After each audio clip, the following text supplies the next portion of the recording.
নন্দী মাছ গ্রামীণ স্বাদে কিভাবে এরকমের মুচমুচে করে রান্না করতে হয় তা আমি আজকে দেখাবো। আসসালামু আলাইকুম, আমি mini kitchen by Faiza channel থেকে আমি চলে আসলাম। আজকে আমি আপনাদের সামনে নতুন একটি ভিডিও নিয়ে চলে আসলাম। যেহেতু আজকে নন্দী মাছটা ভাজি করবো, তা সহজ উপায় আপনাদেরকে আজকে আমি দেখাবো কিভাবে আমি এই রকমের সুন্দর করে রেসিপিটা করলাম। অবশ্যই দেখবেন, পাশে থাকবেন। আজকে আমি দেখাবো কিভাবে নন্দী মাছগুলো সহজ উপায় মাটির চুলায় এরকম মুচমুচে কুরকুরে করে ভাজা করতে হয়। অবশ্যই আমার ভিডিওটা আপনারা সম্পূর্ণ দেখবেন, তাহলে দেখবেন আমি কিভাবে ভাজাটা করলাম।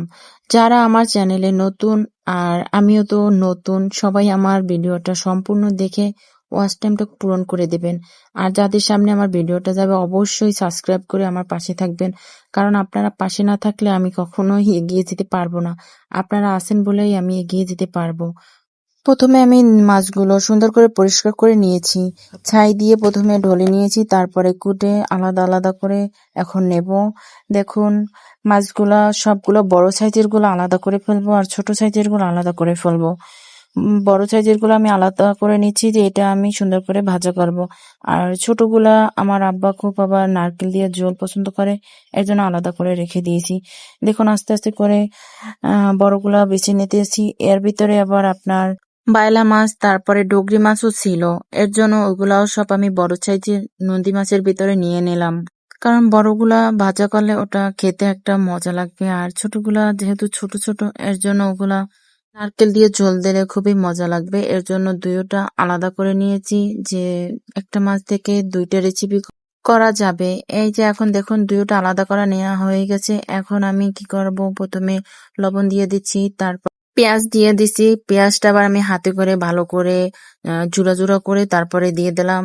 এখন আস্তে আস্তে সব মশলাগুলো দিয়ে দেব। প্রথমে হলুদ দিয়ে দিছি 2 চা চামচ, তারপরে আপনার মরিচ দিয়ে দেব 2 চা চামচ, কারণ মরিচ একটু কম দেওয়া হয়ে যাবে, কাঁচা মরিচ দেবো, এর জন্য আমি একটু মরিচটা কম দিয়ে দিছি।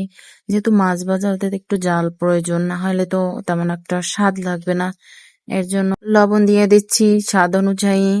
তারপরে আমি এখানে আপনার রসুন বাটাও দিয়ে দেবো, শিলপাটা দিয়ে রসুনটা আমরা বেটে নিই, আমরা ব্লেন্ডার করি না। তারপর কাঁচামরিচগুলো অ্যাড করে দিলাম। আরো কিছু কাঁচামরিচ অ্যাড করবো না, সেটা আর আমি ভিডিওতে দেখাইলাম না। এর জন্য এখন হাত থেকে সুন্দর করে মেখে তারপরে রেখে দেবো কিছু 5 মিনিট টাইমের জন্য আমি রেখে দেবো। ভালো করে মেখে নিলে হবে কি, সমস্ত জায়গায় লবণ তারপরে মরিচ সব মশলাপাতি মাছের ভিতরে ঢুকবে। এখন আমি প্রথমে চুলায় আগুন জ্বালাই নিলাম, তারপরে কড়াইটা দিয়ে দিলাম। আমরা আবার সরিষার তেল খাই, এর জন্য আমরা সরিষার তেল পর্যাপ্ত পরিমাণে তো দেওয়া যায় না, এর জন্য অল্প কিছু দিয়ে দিলাম। মাছ তেলটা ভালো করে ফুটানো হয়ে গেলে পর তারপরে মাছগুলা দেব, কারণ তেলটা সরিষা তেল তো, এর জন্য একটু গন্ধ আসবে। এর জন্য এখন আমি আস্তে আস্তে সব মাছগুলা দিয়ে দিয়েছি। হাত থেকে সমস্ত জায়গায় আমি মিলিয়ে দেব, না হয় এক জায়গায় মাছগুলো জমা হয়ে যাবে, এর জন্য মাছটা ভালো করে মুচমুচে হবে না। এর জন্য আমি আমার হাত থেকে ভালো করে সুন্দর মেলাই, আপনারা হাত থেকেও মেলাই দিতে পারেন, আবার খুন্তি দিয়েও মেলাই দিতে পারেন, কারণ গরমের তো একটা তাপ আসে, হাতে লাগবে। এর জন্য যার যেটা মানে আপনারা সহজ মনে করেন ওইটাই করবেন। যে আমি যেটা করবো ওটাই যে করা লাগবে এমন তো কোনো কথা নাই। তারপর এখন পর্যন্ত যারা আমার ভিডিওটা দেখতে আছেন তারা অবশ্যই সম্পূর্ণ ভিডিওটা দেখবেন, আর একটা একটা করে লাইক কমেন্ট করবেন, তাহলে আমি বুঝবো যে আপনারা না আমার ভিডিওটি সম্পূর্ণ দেখছেন। এই যে দেখুন, আমি সুন্দর করে মাছটা মিলিয়ে দিয়ে তারপরে কিছুক্ষণের জন্য রেখে দিয়েছিলাম, প্রায় 10 মিনিটের মতনে।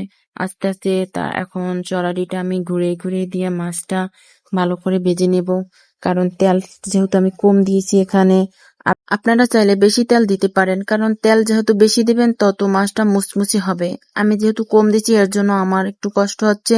মাছটা কিন্তু খেতে খুবই মজা লাগছে, আপনারা কে কি ভাবছেন জানি না, কিন্তু আমার মুখে এতটা মজা লাগছে। আর যেহেতু আমাদের এগুলা হচ্ছে আমাদের ছোট ছোট খাল বিলের মাছগুলা, এগুলো তো খেতে খুবই মজা। দেশি মাছ, যেহেতু দেশি মাছ আমার খুবই পছন্দের। আর বিদেশি মাছটা আপনারা যদি নারকেল দিয়া কলা বড়কে দেন সেটাও অনেক মজা লাগবে, ছোট মাছগুলা। আর যেগুলো একটু বড় মাছ এগুলো এরকমের সুন্দর করে ভাজা করতে পারলে আরো মজা। আপনাদের সাথে কথা বলতে বলতে আমার মাছ সুন্দর করে ভাজা হয়ে গেছে, এখন আমি চুলা থেকে উঠে নিয়ে গেলাম। এখন আমার ওই মাছটা সুন্দর করে এপুট ওপিট করে দিতে হবে। আমার যেহেতু হাত একা একা ভিডিও করতে আমার হাতে ফোনটা, এর জন্য আমি ঠিক মতন মাছটা উল্টেই দিতে পারতেছি না। এর জন্য আমি কিছুক্ষণের জন্য ভিডিওটা অফ করে নিয়েছিলাম, যে সম্পূর্ণ মাছটা ঠিকঠাক মতন করে তারপরে আবার ভিডিওটা চালু করব। দেখুন কি সুন্দর ভাজাটা হয়েছে, একদম লাল কড়া কড়া ভাজা হয়ে গেছে। এই যে সম্পূর্ণ মাছটা আমার উল্টানো হয়ে গেছে, তারপরে আবার আমি চুলার উপর দিয়ে দিলাম কিছু সময়ের জন্য। এখন আমি ঘুরিয়ে ঘুরিয়ে আবার এই পিঠের মাছটাও সুন্দর করে ভাজি করে নেব। তারপরে দেখবেন কতটা সুন্দর কালার আসে। এই পুটুকে দুইটা একদম একই রকমের করে ফেলবো, তাহলে সুন্দর মজাটা লাগবে। আমার রান্নাটা কিন্তু প্রায় শেষ হয়ে গেছে। এখন আমার চুলা থেকে নামিয়ে নেওয়ার পালা। আপনারা দেখতে পাচ্ছেন, এই যে দেখুন কি সুন্দর কালারটা হয়েছে। আমি একটা বাটিতে করে নিয়ে নিয়েছি। যে আমার ভিডিওটা দেখছে তাকে অসংখ্য ধন্যবাদ আপু।